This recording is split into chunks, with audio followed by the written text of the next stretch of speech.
bigger picture. Church officers and spiritual writing. June and I continued to be active members of our church and in Circle for several years.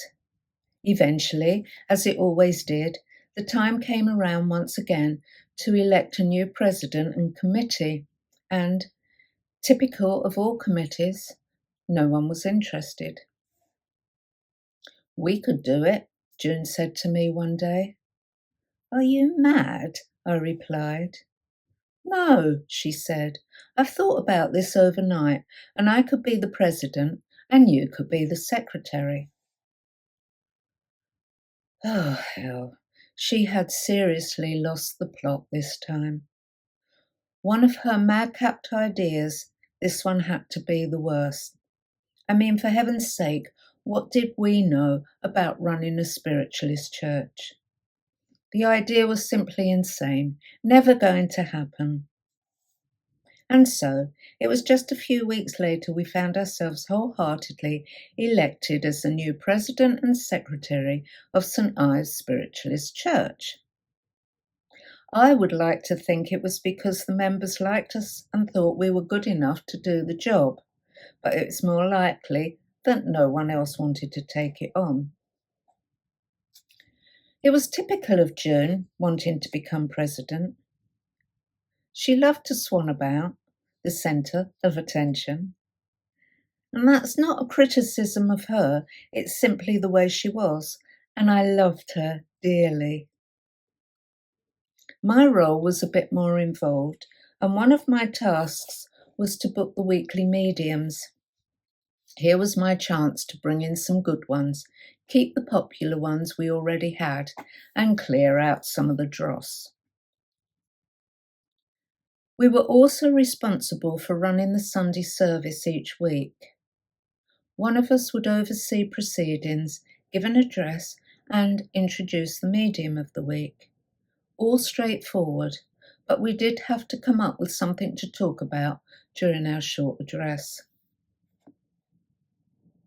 Now, I do have to admit to being a bit of a procrastinator. I will always put stuff off till the last minute. On the weeks it was my turn to take the service, I would go up to my bedroom around 4 o'clock and start to plan what I was going to say. More often than not, my mind would go blank and I would go into panic yet again. I'd left it till the last minute and had nothing to say.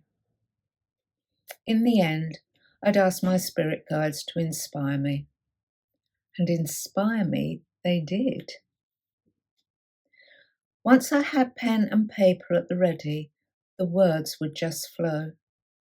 I'm still not quite sure how it all worked, but words came into my mind and I just allowed them to flow onto the paper without thinking or correcting them in any way.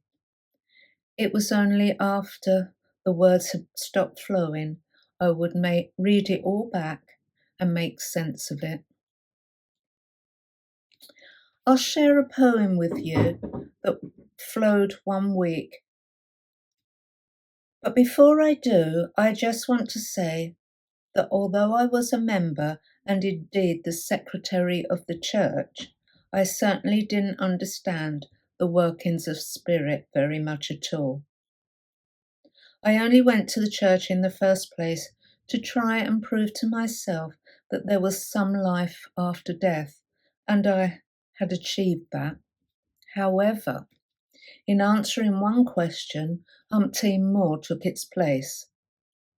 I came to understand that there was much more to spirituality than just knowing we continued to exist long after our physical body had died. And so I questioned, and I still question to this very day. But questioning is good. It's the way we learn.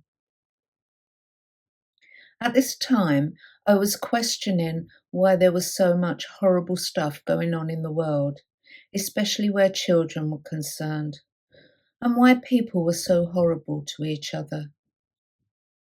This is what came back. Do not judge others too harshly, my guide said to me last week. Give them your love and compassion. You know nothing of their tasks to meet.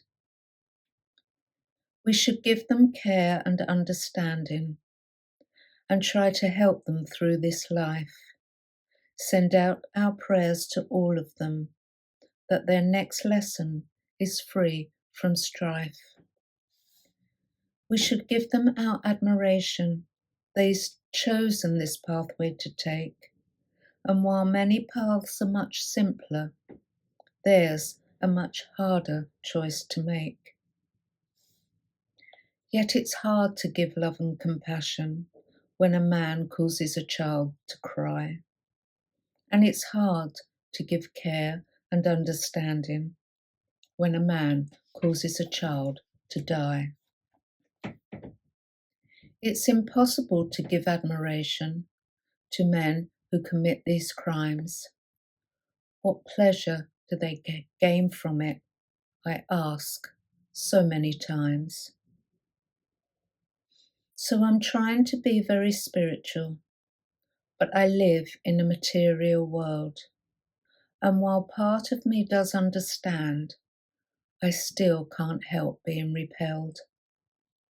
So I will continue to battle with two different parts of me to bring my material and spiritual into much greater harmony. I'll pray for all of the children who suffer at somebody's hands, that when it's their time to pass over, they will finally understand.